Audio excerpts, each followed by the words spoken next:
Welcome to yet another episode for Dharohar, Milestones in the Indian Securities Market, an initiative by SEBI to create a virtual archive and knowledge repository of India's securities market. Today, we are honored to host Dr. Montek Singh Ahluwalia, an eminent economist and a civil servant who served as the Deputy Chairman of the Planning Commission and a principal architect of India's 1991 economic reforms. His distinguished career in government began in 1979 as the economic advisor in the Ministry of Finance. He subsequently held several key positions, including Special Secretary to the Prime Minister, Commerce Secretary, and Finance Secretary. In 2001, Dr. Ahluwalia was also appointed as the inaugural director at the International Monetary Fund Independent Evaluation Office. Thereafter, in 2004, to lead the economic policies of the country, Dr. Manmohan Singh, the then Prime Minister of India, appointed Dr. Ahluwalia as the Deputy Chairman of the Planning Commission, where he served for nearly 10 years, up to 2014. Dr. Ahluwalia also writes on the various aspects of development economics. Recently, he authored a book, Backstage, the story behind India's high growth years. For his exceptional public service, he was awarded with Padma Vibhushan in 2011. We welcome you, sir. I'm also privileged to introduce Shri Amarjeet Singh, who is currently serving as whole-time member at Securities and Exchange Board of India. With his career spanning nearly 3 decades, he has such a great expertise in the development, regulation, and supervision of India's securities market. Mr. Singh has implemented numerous reforms in primary and secondary markets and mutual fund segment. Some of these include reforms in initial public offerings, corporate governance, stewardship, risk management, financial reporting, and T+1 settlement. He spearheaded the initiatives of SEBI regarding sustainability reporting and was a key figure in the conceptualization and establishment of social stock exchanges and its related ecosystem in India. Mr. Singh was a part-time member of the Board of National Financial Reporting Authority from 2019 to 2022 and on the Board of Governors of Indian Institute of Corporate Affairs from 2019 to 2023. Mr. Singh is also deeply involved in global regulatory efforts, particularly with International Organization of Securities Commissions, IOSCO. Welcome you, sir. It's indeed a privilege and an honor and a pleasure to host Dr. Montek Singh Ahluwalia. This is a very, very special conversation for Dharohar, our SEBI's virtual museum. It's a very extraordinary moment, and let me explain why I'm emphasizing it so much. As Komal already introduced Dr. Ahluwalia, he has many feathers in his cap or in his turban, if I may say. What I wanted to particularly highlight is very fundamental association with SEBI. As many of you may already know, he was a key figure, instrumental in creation of SEBI as an administrative body in 1988 and later as a statutory body in 1992. This also finds mention in his book, Backstage, and we have a copy here on the table. SEBI Act was passed in April of 1992. And today we are in April of 2026. 34 years have gone by. SEBI has matured as an institution and is respected widely, both locally as well as globally, as a respected securities market regulator. Truly special, as I said earlier, to have you with us, sir. How does it feel to be with us today? Well, first of all, thank you for hosting me on this show. It's really a pleasure to explain to people, how SEBI came about. I happen to be associated with it pretty much from its very beginning. As I recall, there was, I think, a G.S. Patel committee which had said we need to have a separate regulator, etc. And in those days, the securities regulation was either done by the stock exchanges themselves, and the whole issuing of securities was done by the finance ministry. There used to be something called the Office of Controller of Capital Issues, which was an office in the finance ministry. And we had felt that we need to modernize. I mean, the general idea that India's institutions must modernize goes back much before the actual action taking. But SEBI, I got involved in it because in 1987, I was in the Prime Minister's office, Mr. Rajiv Gandhi's office, and my senior colleague there was Gopi Arora, very distinguished civil servant who was also very knowledgeable about economic affairs.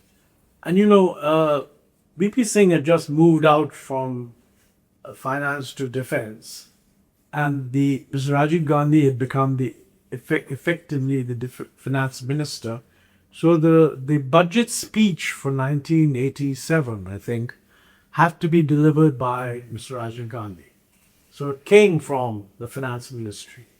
And both Gopi and I felt that, it was kind of a speech for a finance minister. It didn't have a truly prime ministerial tone to it. So we said, how can we upgrade this speech? So I suggested to Gopi, and he readily agreed, that we should persuade the Prime Minister to include a statement saying we are going to convert the regulation of securities and put it in charge of an independent body, a bit like the SEC, etc. board. Correct. So we put in a sentence, but we said, look, let's say we'll start it as a non-statutory body. Because, otherwise, for it to figure in the budget speech, people would say you should have examined it much more. We said, look, it's going to be a non-statutory body, so it will work out and discuss with people what should be the regulation. And we put it in without particularly consulting the officials of the finance. But you have a suspicion that if they had consulted them, they would not have agreed. And when Mr. Rajiv Gandhi approved the final speech, there it was. And the next step was, how do we carry it out? And that happened in 87. Then, of course, he lost the election. He wasn't the finance minister for the whole of the period. A new finance minister came in. He lost the election. He was out of office. And then when 1991 happened, Dr. Manmohan Singh became finance minister. And he succeeded two non-Congress governments, VP Singh, then Chandrasekhar. So he was keen in the 91 speech to indicate continuity. So he made the big announcements that we're going to do a lot of reforms. And then since Rajiv Gandhi is the one who had announced the setting up of SEBI as a non-statutory body, and I think Dave was then head of SEBI, he did a lot of work in that period. What Dr. Singh said was that we are shortly going to convert it into a statutory body. Right. Then when people were readying for the budget, 92, I made the point that, look, you announced that you were going to do that.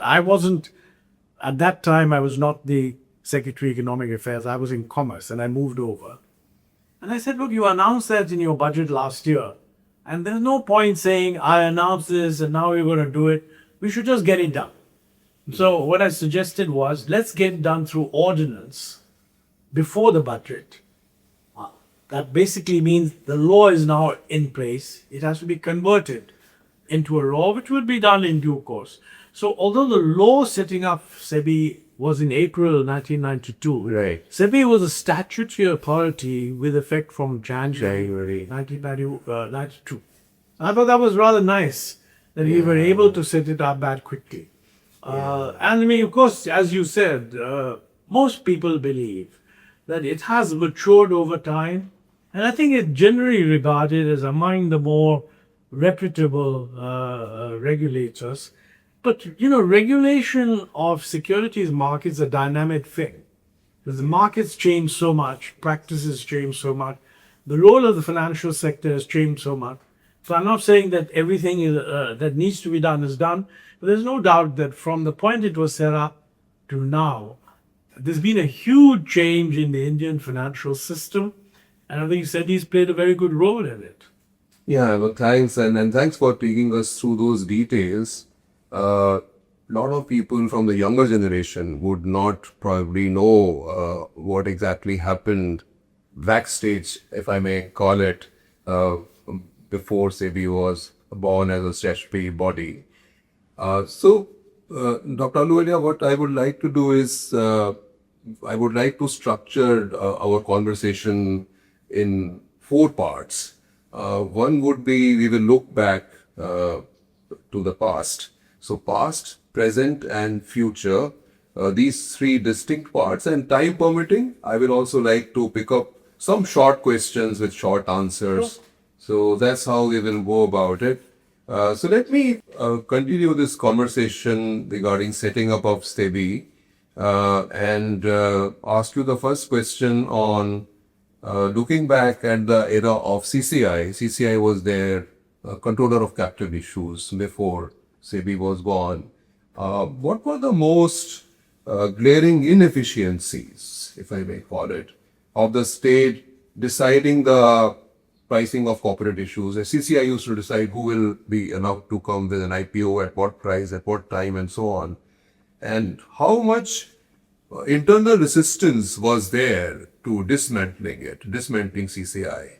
And in particular, if there were any bureaucratic and political challenges within the Ministry of Finance while transferring powers from CCI to SEBI as a regulator.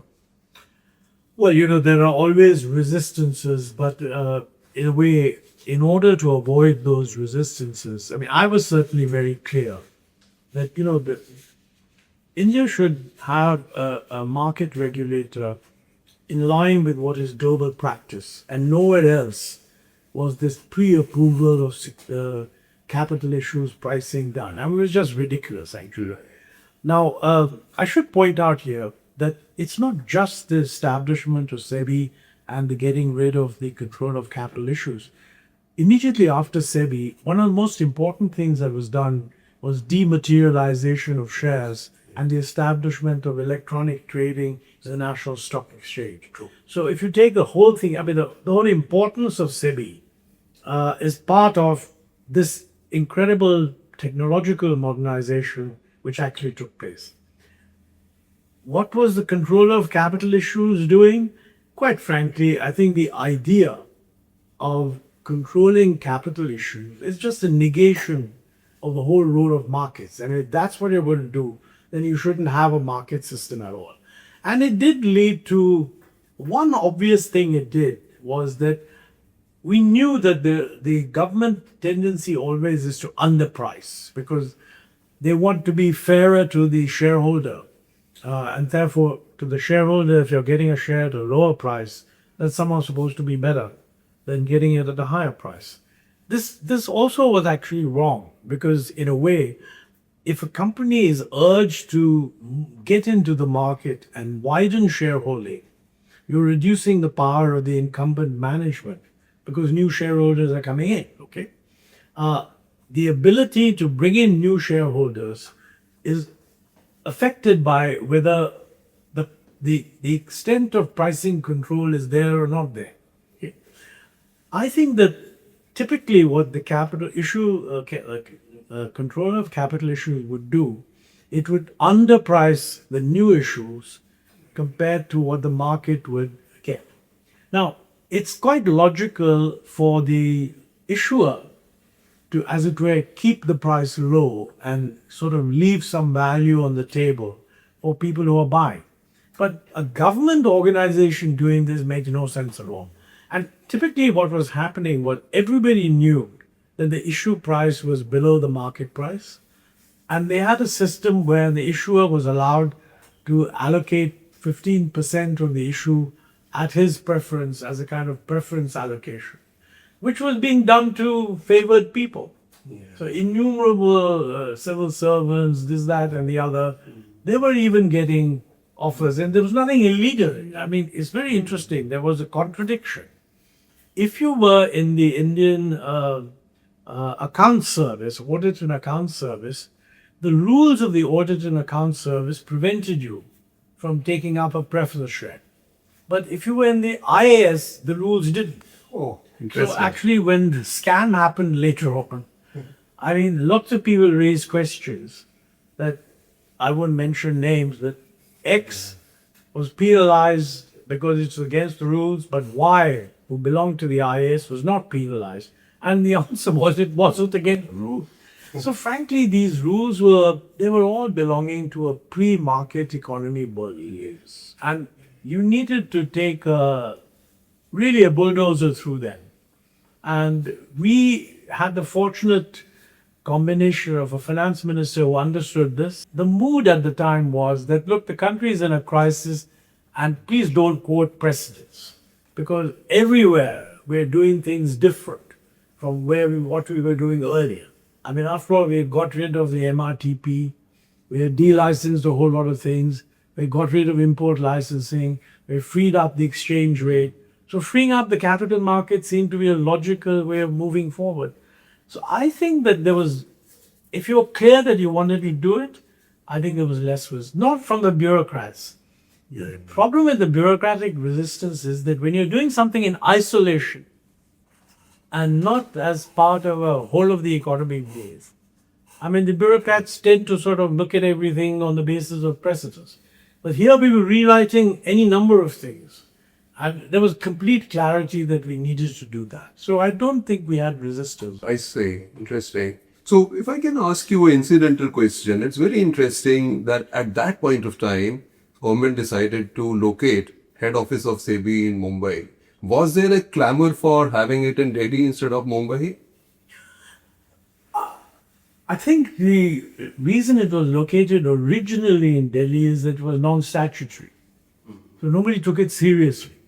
So Guru Dave would come and you draft a lot of regulations and sort of people, as long as SEBI didn't have power, I don't think anyone bothered whether it was in Delhi or in Bombay. And it also felt that, it would be very difficult to staff a non-statutory body in Delhi with a sufficiently senior person, because that person would feel that he's being moved into a kind of a thinking role rather than an actual administrative role. And we'd be lucky that Dave was quite happy to do that. And he was constantly interacting with the market. So it was a conscious decision that it should be in Mumbai. But I don't think there was any resistance to that. So our then chairman, Mr. D.V. Ramakrishna, he was the first chairman in the secretary of Dharohar of SEBI. And of course, there was a lot of resistance from market. We were challenging brokers. We were bringing in new things. And as you rightly mentioned, not just SEBI, NSC, the screen-based trading and dematerialization, the whole ecosystem was changing. And there were a lot of pushback from market forces. But he pushed back and then we could do a number of new things. If I can ask you another question, how did the evolving role of SEBI, as SEBI was created and started evolving along with NSC and NSDN and so on, how did it change the internal dynamics between the finance ministry, RBI and market participants? Because market participants, earlier port of call was in Delhi, but now things changed. Well, that was a very, very important change, because the abolition of the control of capital issues essentially took these things out of the finance ministry. Quite frankly, I was very clear that that is exactly what we want. As a matter of fact, when the securities prices were shooting up, and later on it turned out that there was a sort of a banking scam, the Harshad Mehta scam is wrongly, in my view, called a security scam. It was really a failure of the way the banks, the Reserve Bank, treated trading in government securities. So in that sense, it was a securities scam in the way government securities were traded, not a securities scam in the stock market. I mean, Harshad Mehta may have used the money he siphoned out from these government securities trading to invest in the stock market. But there's nothing to suggest that the investment in the stock markets violated any rules, okay? But I think at that time, one of the big issues that came up was how do you react to a rise in securities prices? And G.V. Ramakrishna was quite keen that the central government should impose controls on some of the forward trading, etc., that are contango that they're going on. Badla. Badla, you call it. At one stage, I think I wrote back to him saying, look, now that you become statutory with the ordinance, if you feel you need to do something, do it. And we don't ask us to exercise power when the power has now been transferred to you. That was the transition. I think it's an open question. People wrongly thought, I think, that what was happening was really failure on the trading of securities, whereas we now know that money was being siphoned off in a big way from government securities. And that led to, obviously, the establishment of a JPC and the whole thing was examined and so on. But I think it was a baptism of fire for SEBI, having come in at a time when all of a sudden people found a scam, and SEBI was the authority supposed to look after trading. So I'm sure that GV had a tough time, and his successors also. Yeah, anyway, if I can share with you, I joined around the same time. So I'm an old timer in SEBI, almost a fossil now. We were all learning, if I may say, because nobody had the expertise of securities market regulation as such, as a free, independent, autonomous regulator. We were all on the learning curve. We learned very fast. But at that time, some of us felt that criticism against SEBI is probably not so fair. As you also mentioned, it was not exactly a security market scam. But anyway, that's a history. No, it was clearly not a security market scam. There are other things that went wrong in the security market later. Right. But that particular thing was siphoning money out from the way securities were being traded. Right. And that was dominantly because the Reserve Bank hadn't made it electronic. Yes. I mean, you had these, I forget what those certificates were called. Banking receipts, BRs. BRs and all, bankers' receipts. Yes. I mean, a ludicrous refusal to modernize. And I mean, to be fair, the RBI had very strong union pressure because they didn't want to modernize the system. No. So, when you say we're learning, I mean, we should still be learning. Yes. Because frankly, in financial trading, the change in technology has made it necessary for regulation to take account of new things. I mean, there was, you recall in the United States, and it also happened here, the co-location problem. Yes. I mean, people were arguing that if you're co-located, then maybe you get a microsecond advantage over other traders in price movements. And if you're doing algorithmic trading, you can convert that into a lot of benefit. Now, frankly, if you had explained that to someone in 1991, they wouldn't even understood what it means, Right. I mean, those were days when you had physical certificates. And people, when they bought a certificate, they had to send it to the company to register change of ownership. And in the 1980s, when Swaraj Paul bought up a whole lot of, one of the things that the owners did was they refused to certify the change of ownership by saying, signatures don't match, this, that. All of that got rid of by the dematerialization and subsequently the NSE doing electronic trading. I mean, the broker controlled exchange was a disgrace. Yeah. So most people were not aware of it, partly because the community that invested in stock was very small. So, these are sort of little indies, there were clubs, there were brokers here, there were brokers in Calcutta, and different kind of... and this was like identified pockets, Western India, Calcutta, Ahmedabad, Rajkot, those sort of... All of that went to the National Stock Exchange. And frankly, the Bombay Stock Exchange, for example, completely resistant to electronic trading. But as soon as the NSE came up, they themselves moved into electronic trading. So, vested interests will always try to stop change. You have to push, keeping in mind the end direction. And also you have to recognize that you're going to make mistakes. Right? This is such a fast changing world. The issue is not whether you're going to make mistakes. The issue is, did you recognize it early enough? And did you take steps to correct? And that's been the practice elsewhere also. So let's move on, sir.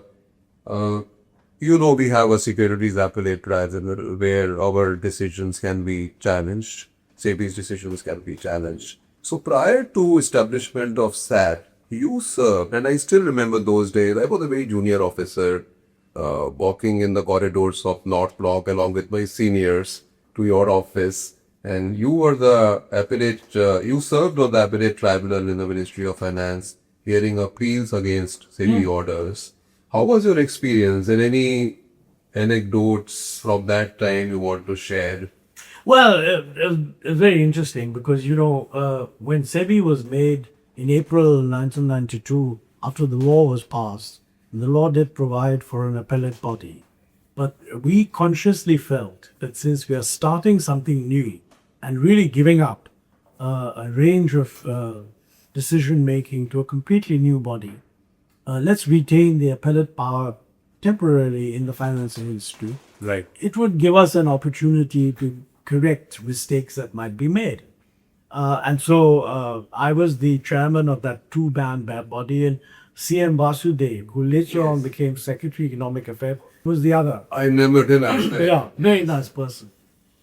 It was very enjoyable, by the way, going into this little room, and you have these incredibly well-paid lawyers all calling you my lord, and made me realize that no wonder the judiciary gets an elevated view of its own sense, because if day after day fellows of very high net worth are calling you my lord, you somehow feel that you're very certain. Anyway, but I do remember one particular instance where I came into conflict, if you like, with SEBI and your chairman, D.R. Mehta, whom I knew well earlier. I mean, he had served in the finance ministry, Right. and he was then deputy governor in the RBI. The case related to Hindustan Levers and the merger of book bonds with Levers, because the parent company was common, though they were two separate companies here. And somebody complained to SEBI that, this is insider trading. And SEBI examined that, and SEBI came to the conclusion that it was insider trading. And, the Hindustan Lever appealed that decision, and it came to us. I don't remember this fully, and it's all spelled out in Backstage. And thank you for putting the book on view. So I hope your readers will be tempted to go and read it. But I think that the particular part of the act which D.R. Mehta had used in order to pass adverse judgment against them actually opened them up to criminal prosecution also. And it struck me that we were in a very peculiar situation, because here we were opening up the economy. Here was the finance minister going around the world saying we want foreign investment. And it struck me that it would be quite interesting if we are doing all this, but the largest and historically the longest foreign investment in India, half its board goes to jail because of some damn thing called insider trading. And we looked very hard at it, C.M. Vasudev and I. I said, look, it's our responsibility, and we can't just do something because people think the finance ministry doesn't want to annoy foreign investors. I mean, if they've done something wrong, then they should certainly be punished. So we looked very hard and got lots of advice. And I realized at that time that, insider trading is one of the most difficult things to decide. And internationally also, there's a lot of literature. What is insider trading and what is what? And here you had a very funny situation, because some people said, look, a firm can't be an insider to itself. So, the controlling decisions abroad were being taken by one firm. And they were fixing the price at which two firms here would transact. But it had an impact, a relevance on the market.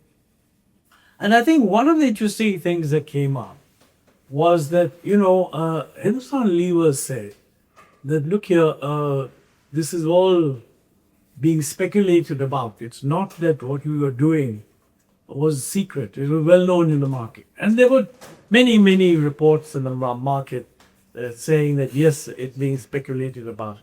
The key issue really was, did anyone know the price at which the conversion would take place before it became known in the market? And that was established, that while it was known that these companies are going to be trading, emerging, nobody here knew what the conversion price would be. That was all being done in London. So anyway, after looking at all these things, we came to the conclusion that SEBI was wrong in trying them under that particular section.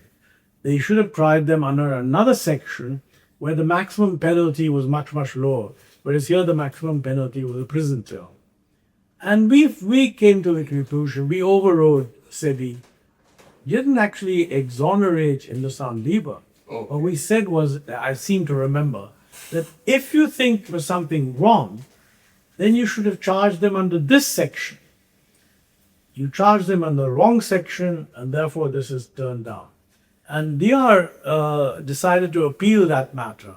Since we were effectively at the level of a high court, the appeal went to the Supreme Court. And nothing happened. I mean, my recollection is that our judgment was given in 1997.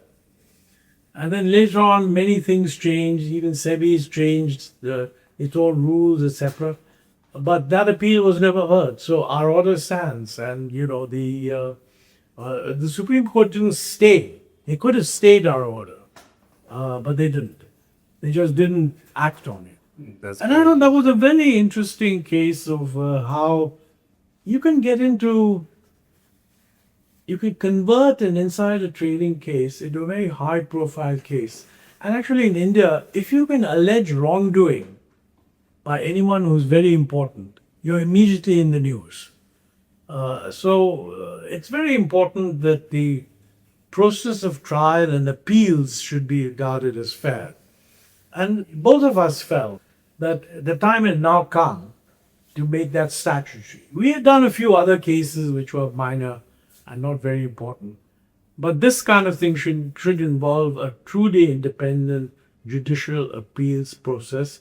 And so we actually set up the Independent Appellate Tribunal, which I forget now, but we put a judge there in charge and so on. Yes. So that is continuing till date. Yes, And that worked quite well as far as I know. oh yes, absolutely. Yeah. So on insider trading, if I may share, and I guess you would know it already, even today, it's equally hard to get hard evidence for doing an insider trading case, and it's become even more difficult in the of private chats, WhatsApps, Telegrams, and so on, where the privacy of chat is ensured. So let me move on. Are there any policy choices now? We are in 2026. In hindsight, if you look back, are there any policy choices from the 1990s you might approach differently with the benefit of hindsight? Well, as a general rule, I feel we should have gone faster. Because, it's understandable that when you're making big changes, people say, look, don't rock the boat, do it gradually. And Right. we were consciously taking that view that we were never in favor of what is called big bang reform, do it all in 1 year. But I feel we took too long. And I think we underestimated the fact that when you let the market play, the system is able to absorb many more things than you think. Whereas if you're just scared of the market, you just won't take the first step forward. So certainly in the financial area, it's not that we should have done things that we didn't do, but we should have done them earlier. And I think the great advantage of SEBI was, we set it up because we were in the middle of a crisis. We knew that setting up SEBI would be seen globally also as a very important determination that we're trying to improve the financial markets function. we didn't, I think, do as much as we should have on the banking system, because the banking system reforms are too slow. But I remember, two fundamental changes which changed the whole landscape of securities market in India and done in your time. We opened up the market to FPIs Yes. on portfolio, and also you brought in competition to UTI by opening up the sector to private mutual funds, and you mentioned it in your book as well. So I think these two very fundamental reforms changed the whole landscape and the way it Yeah. evolved later. So I think the big problem with UTI was that it wasn't functioning like a mutual fund. Because, if it functioned as a mutual fund, that at any given time, its market value should have been determined by the underlying value of the securities.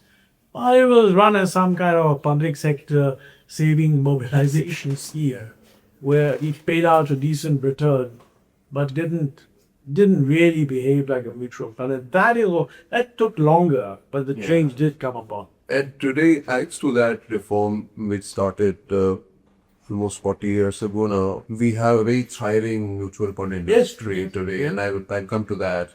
So if I can, now move to the second part of our conversation. We covered a good amount of what happened then, and maybe we can come back to it later if time permits. So talking about the present times, do you think that India is witnessing or has witnessed premature financialization, if I can call it, of the economy, with trading activity and capital markets growing faster at times than the real economic development? What risks does this pose, and how can policy address this? Now, that's both a very good and very difficult question. One issue is, by definition, the financial sector will expand faster than the real economy. The real economy, if you're lucky, will expand 6-7%. Whereas you have a repressed financial sector, and if you're releasing it, then the size of the financial sector relative to the economy will expand quite rapidly, and it should. Does it generate risks? I think it generates, one obvious risk is that a lot of people get a wrong impression that the stock market is a guaranteed way of making 15% return. Now, I know that SEBI and others have laid down all sorts of rules, even on TV. When you see it, where you get a little thing say, all financial investments are subject to market risk, and you should read that. But the bottom line is that you see a lot of very professionally famous people, actors, sports Celebrities. people, setting everything, including mutual funds, and making it seem that this is a sure way of maximizing your wealth. I mean, this happens everywhere, and therefore, investor education is something that organizations like SEBI should work towards. You can't protect everyone. If an ordinary person is determined to risk something, as long as he's risking what he himself owns, there's no way that you can stop it. But I think there should be enough awareness that you need a balanced portfolio. And there are far too many people taking the view that savings deposit earns very low returns, and therefore it's better to go into a higher return, which is true, but it's a higher return controlling for risk, and that nobody thinks about. Right. So I think the danger of financialization is very linked to the likelihood of people who shouldn't be taking risks be conned into taking risks. I think there's a very well-known story of J.P. Morgan or something in New York. I mean, he was the one guy who escaped the great crash of 1939. 49. And somebody asked him that, how come you escaped the great crash? And he said, I was somewhere and getting my shoes shined. And the guy who was cleaning my shoes said to me, what do you think, Mr. Morgan? I put my money in stocks. Where are stocks going? And he said, if the boot blacks are putting money in stock, they're overvalued. Get out of it. So I think that's a nice story that people should be aware of, because the amount of money is very large, and if enough of it moves into a stock market, prices can shoot up. Now at the moment, it's not the bootblack who may be doing it, but FPI is another source of foreign funding moving in and out of India, which can cause a huge amount of volatility. Yes. We did that gradually. We opened up to portfolio capital, but in a gradual way. And even now, there are limits on how much they can invest and so on. Yeah, so just two, three reactions. As you rightly said, FPI's money is a hot money and it could move in and out.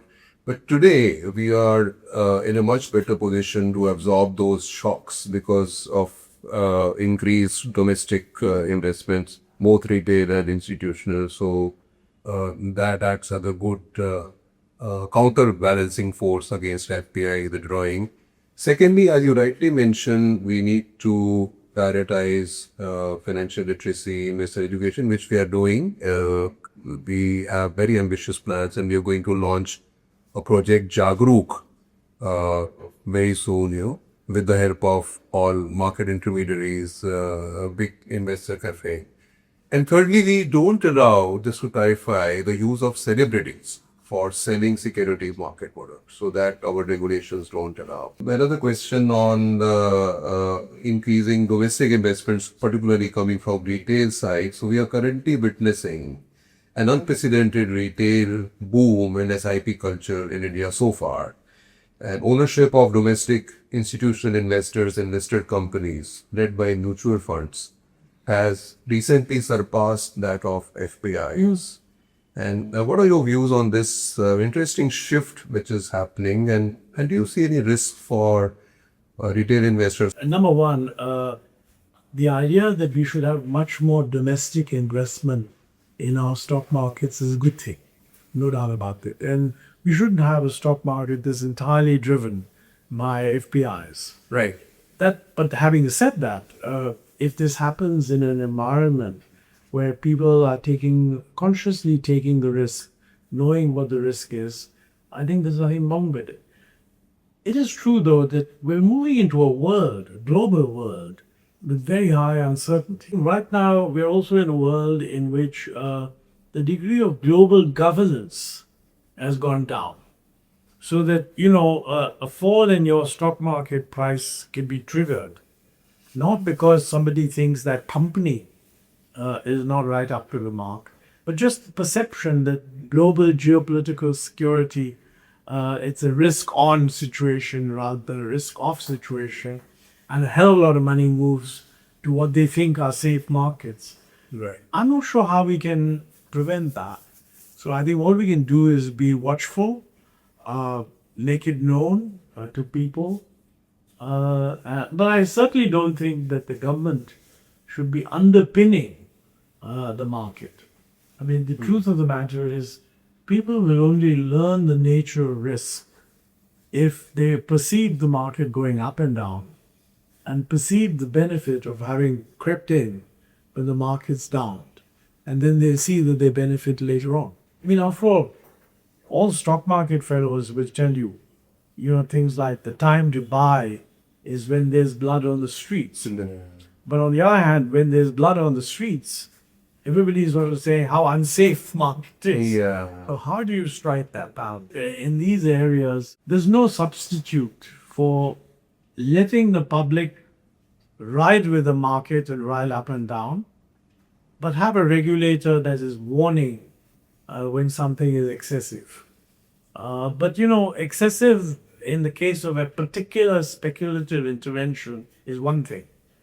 But if you have a mass withdrawal of the market, from the market by FPIs, there's not much that the regulator can do.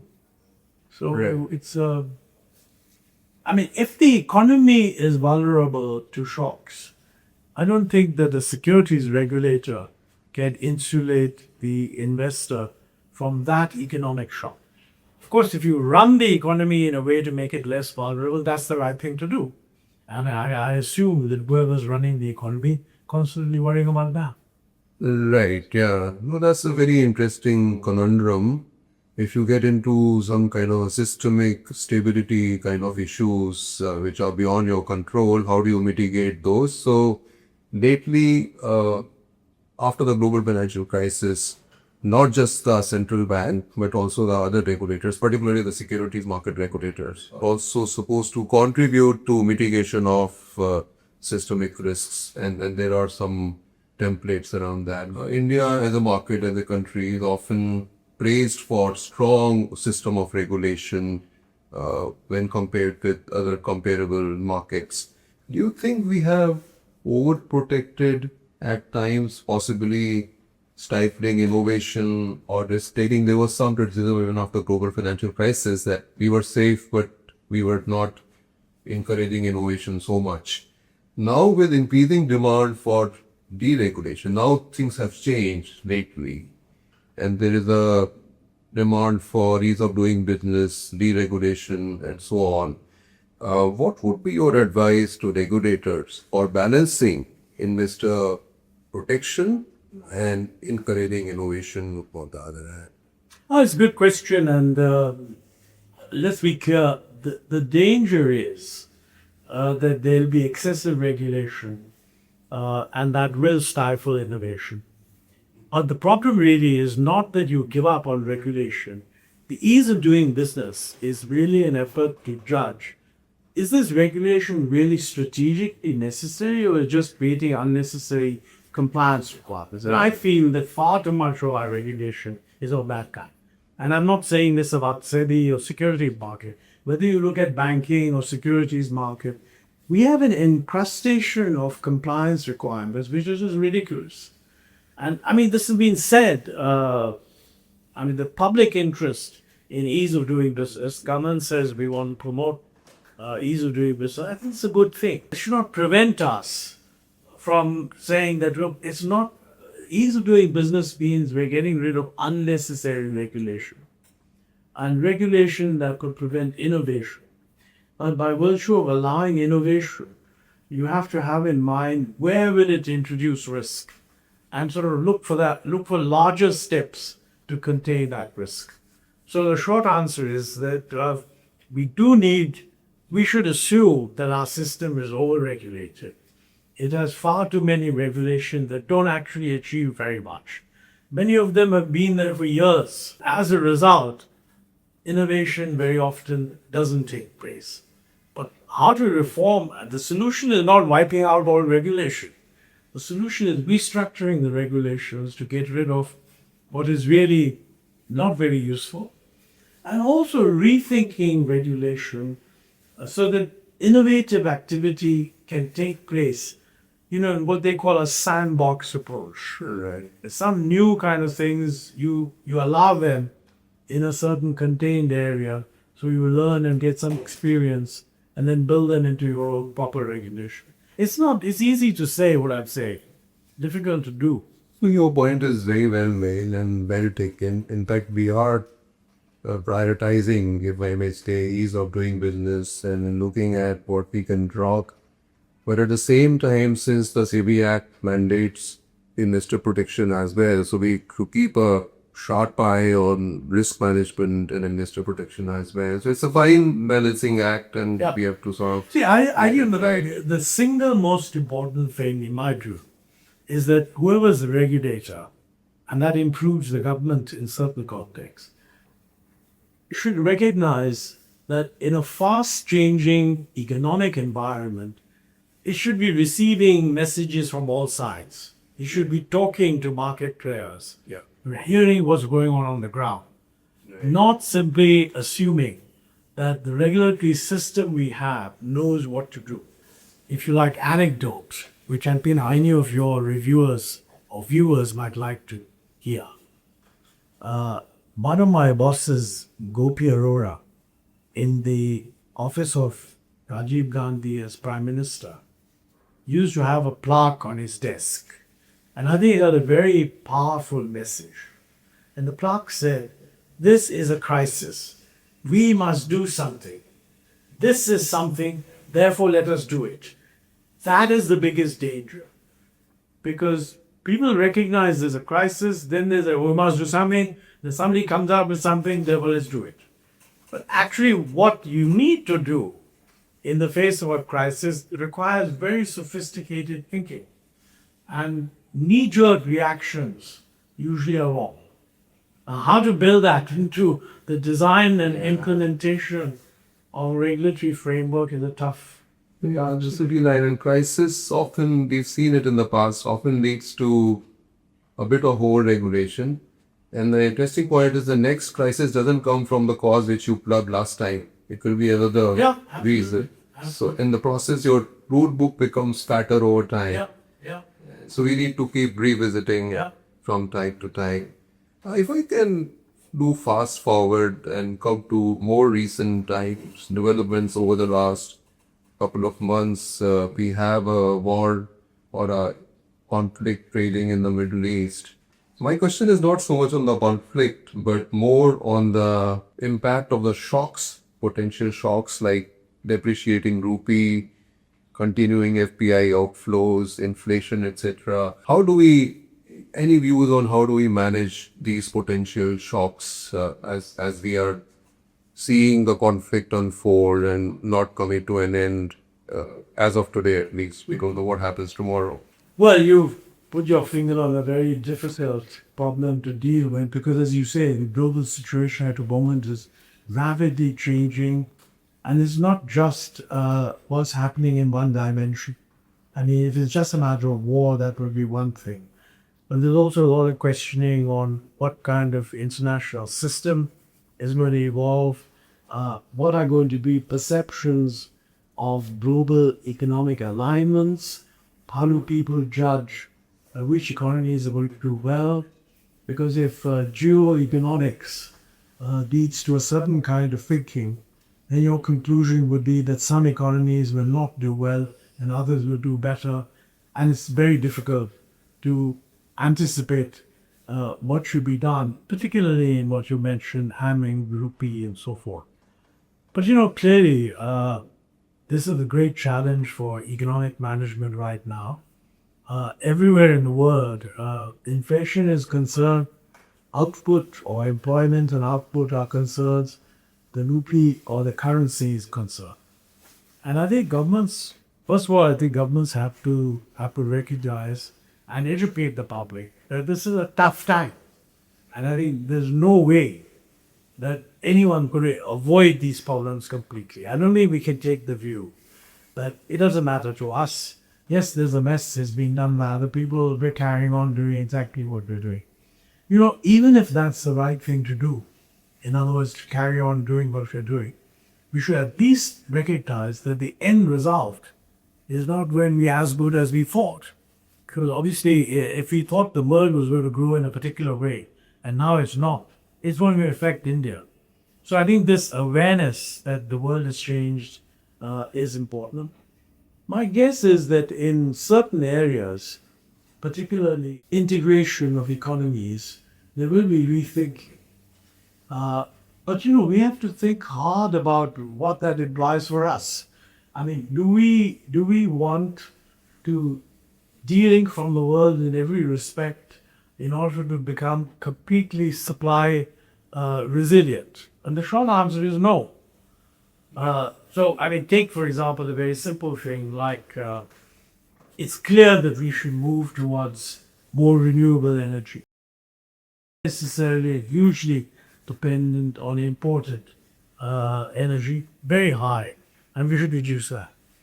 Our strength in this respect is renewable energy sources, wind, solar, etc. Very difficult rethinking is needed on how we want industrial policy to evolve.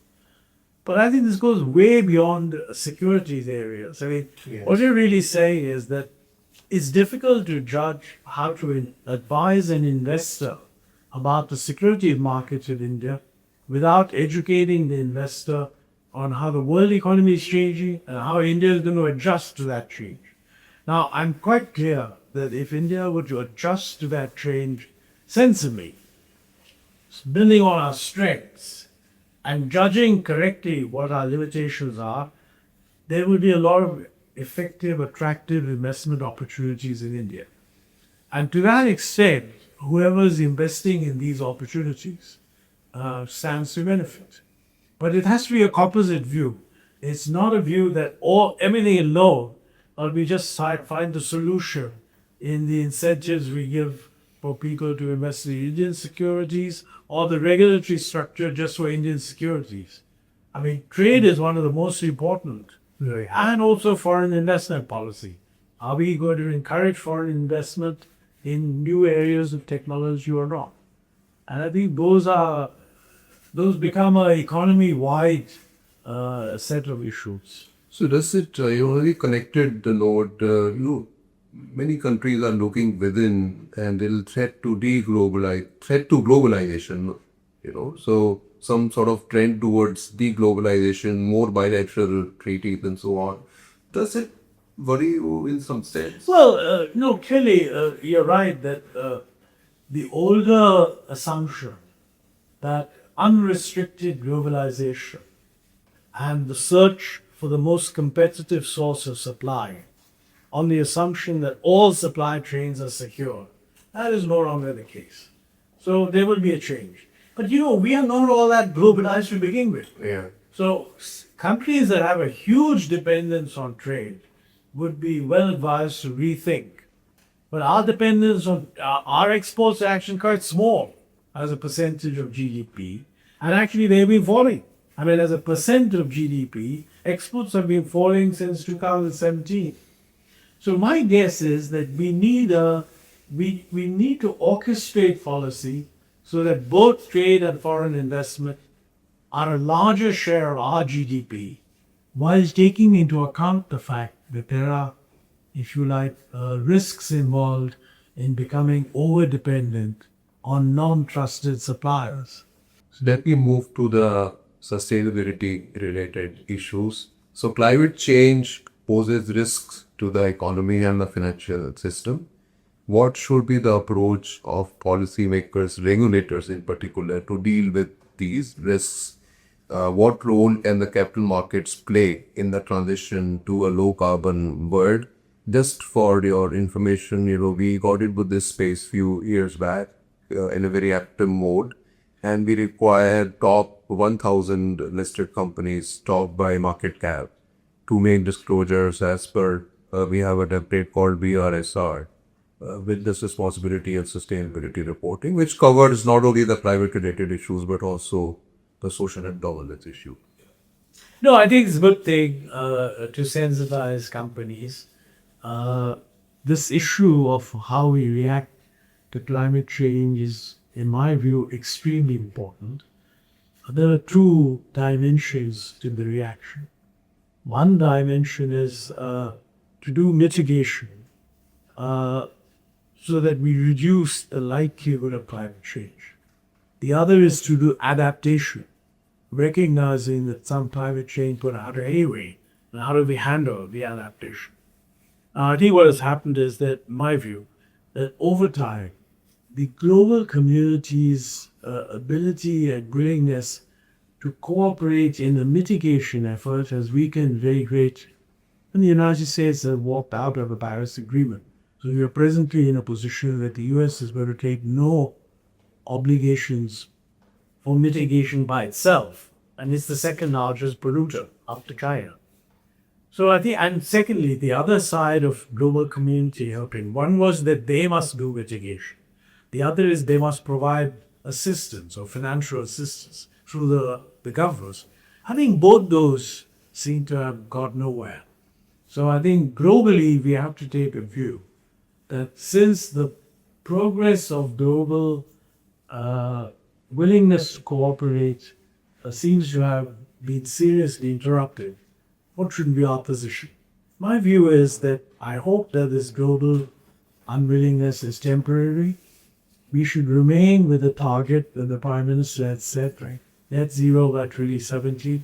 And we should work ourselves to defining what would be necessary to achieve that target. And I think what you find is what would be necessary is a tremendous change in the structure of our energy sources, away from coal, away from petroleum, towards more electricity, and electricity has to be from renewable sources. But there are many policy dimensions that come, Right. which everybody agrees that we need to do the big things, but nobody seems to agree on the policy. I think we have a lot of questions. I'm not sure that securities regulators or banking regulators can help. But if we solve these problems, this transition will become financially viable and people will want to invest. But until we solve the problem, it's not a fiddling around on the financial side and not going to take care of this problem. Right. So our concern is that the investors should know the risks related to. Biggest thing for investors is how many of your discoms are loss making Right. and how many will continue to be loss making. And if you tell them that these are the loss making guys, and if you push them to renewable energy, even more will become loss making. Because we have no intention of increasing fares, then why will anyone invest? So there I feel that, the problem doesn't lie on the financial sector. The problem lies in the non-viability Right. of the area that you want to finance. Yeah. And we should focus on that. So the problem is that I think we have to move from the slogan, which is now well established and even understood, to the policies. And the policies are not well understood, and when they are understood, are not yet politically acceptable. Yeah. Well, how may we solve that problem? It's not a regulator's problem. So our touch points are mainly 2 or 3-fold. One is, we want investors to know about the sustainability related risks relating to the companies that they're investing in. That is why our disclosure requirement. So we are saying not just financial disclosure, non-financial disclosure is also important. That is one. Second is we brought in a bouquet of bonds under the umbrella of sustainability linked bonds. So we have green bonds, yellow bonds, blue bonds, and so on.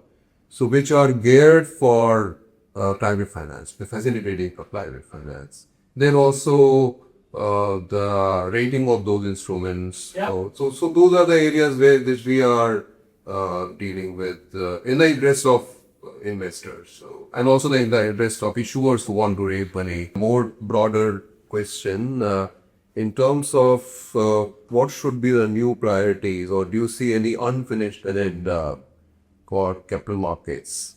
And how can capital markets better support job creation and infrastructure?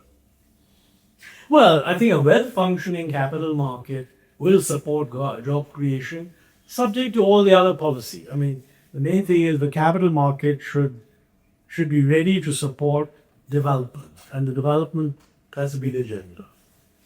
But I feel that probably the most important things on the capital market development is to be aware of what's happening in other countries, particularly other moderately successful developing countries, and to be constantly aware that this is what they're doing which we are not doing, and this is the reason why we're not made.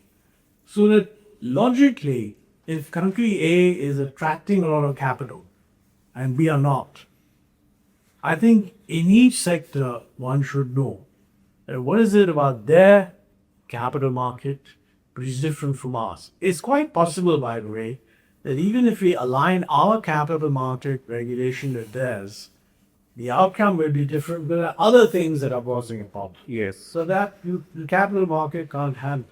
Yeah. And I think capital market should be in a position to say that in the rest of the world, we regard the following capital markets as exemplary for developed countries. The amount of whatever, you decide the indicator. Right. And if you decide that there are 3 or 4 countries that are well ahead of us, these are the features of their capital markets which are better than ours, and they ask the question, can we move like that or not? So let me now move to the fourth and final round of questions that I had. So first one in that list is, can you recall a moment where political economy constraints significantly diluted a reform you believed in? Well, quite a lot, because I mean, for a long time I've been arguing that we should have been much more aggressive in privatizing units in the public sector. And even when I was in the Prime Minister's office in Rajiv Gandhi's time, we had argued within the PMO, we had persuaded them that, for example, Scooters India should just be blanked out. And at that time, Rahul Bajaj had very kindly agreed to take over Scooters India in UP. But the politics prevented it. I was very pleased that they agreed to thing in principle. But when the time came to do it, they didn't agree. And it was interesting how very weird kind of obstacles were put in place. At final instance, they said, yes, you can take over Scooters India, but whatever production you do must be within your capacity. Rahul said, this is ridiculous. I can produce that myself. What should I take over Scooters India? And it'd be interesting for someone to find out what happened to Scooters India since then. There are many other cases, and subsequent governments also where. The good thing that has happened recently is the privatization of Air India. Yes, good thing. But so many others have just gone by the wayside. So let me move to the second question. Any special anecdote that you want to share about your experience with the former SEBI chairpersons? I'm very sad that we lost Natkani. Yeah. Because, I had firmly believed that one of the very important steps in modernizing financial regulation was that a lot of involvement by the Mumbai-based financial sector was necessary. And I felt that the more we leave it simply to a bureaucracy based in Delhi, which really has very little knowledge of how the financial system works, we won't do well. And I think a lot of the reasons why the financial system has worked better is that many of the ideas for reforms have really come out of the financial sector in Mumbai. And I think Natkani, I knew him a little bit, and we were hoping to have a long association that they passed away within a year. Yeah, we are Not exactly an anecdote, but when I think about it, I think if he had had 3 or 4 more years as SEBI chairman, it would have given a better boost, if you like, to the SEBI activity. So where do you think the next big regulatory failure, I hope it doesn't, could come from? Something policymakers are underestimating today. I think the regulation on the electricity sector is the biggest one. Because in my view, we cannot move to a reliance on renewable energy without completely modernizing distribution and regulation on electricity. And that is actually a little bit done at the center, a little bit done at the states. But compared to the amount of thinking that used to go on when the reforms in the financial sector were done, I don't think something comparable is being done in electricity. And I think it's absolutely crucial that we should do that. So road to 2047, Viksit Bharat, one change, according to you, we must make now. Well, the trouble is we have to make so many that any response, say one change, will miss the point. But, I feel that the reforms that we have to do now are not like the reforms we did in 1991. Because in 1991, if we looked around at other countries that were succeeding and we were not, it was very clear that what we had to do was to stop doing what we were doing. Abolish this, abolish that, etc. Today we need to create these institutions which have been started, but they evolve in a new way. And therefore it's if you like, the blueprint for what we need to do will only evolve as new institutions evolve. And I think we need to be very subtle. We need to have a separate agenda for the central sector reforms and a separate agenda for state sector reforms. And I think within individual states, I think people have to realize that, almost half of what is needed for a state to take off lies with the state government and not the central government. But if you look at how people, policy makers and policy thinkers organize themselves, they all want to advise the central government because that's historically what we've done. I don't find enough thinking people sort of saying, look, I'm going to concentrate on state level reforms, and we need to do that. Right. So, what are you most hopeful about in India's economic future? I think the fact that we have a lot of young people who want to do different things. In fact, the biggest difference between when I was a young guy and today, I think most of the people in my generation just wanted a formal sector job. Today, I think people want jobs, they want well-paid jobs, they want good quality jobs, but they're more experimental. They will take jobs in different areas, they're willing to move from one job to the other. And I think that's an incredibly positive thing. I mean, anyone who comes to India and goes around the country will tell you that they sense a lot of enthusiasm and bubbling energy. Yes. Now, whether that energy is properly used is the real challenge. It's not just a challenge for the central government, it's a challenge for the state governments also. And I think in some states, you get a sense that there's much better response. In other states, there's none. How do you channelize that? Yeah. Yeah, that to my mind is the biggest. I think if in the next 5 years, a professional consensus has evolved that for the low-income states, this is the model, and for the high-income states, this is the model, and pressure is put on the relevant government that why aren't you doing what this government has done, we will be okay. And the last final question, what advice would you give to today's policymakers and young economists? I think the biggest advice would be that please distrust existing systems which process advice. I think the world's changed. The greatest knowledge is not within the government. And I just hope that we are finding ways, that the government is finding ways of mobilizing the knowledge and information that exists in the society and processing it properly. This actually means listening a lot and not simply telling them that this is the solution. Now, it's not easy to do because there are no obvious mechanisms. But I think in any environment, and I'm not saying this, by the way, only for India. I think this is true for all governments because the world has changed. And I don't think governments are thinking enough about how they should change in the light of how the world has changed. Thank you, Dr. Ahluwalia. I can't thank you enough. You've been so generous with your time. And viewers, here we have a person with such phenomenal knowledge and such interesting insights and anecdotes that we could just go on forever. But I have to bring it to a close. I thank you wholeheartedly. It's such a privilege and honor for us that you've come to SEBI today. No, thank you. You've been so generous with your time. This is one institution that I've been involved in before it was set up. So it's a great pleasure to be here. Thank you. And I thoroughly enjoyed our conversation, and I hope viewers, you also get a chance to see it and enjoy it as much. Thank you very much for your patience. Thank you. Thanks a lot. Thank you.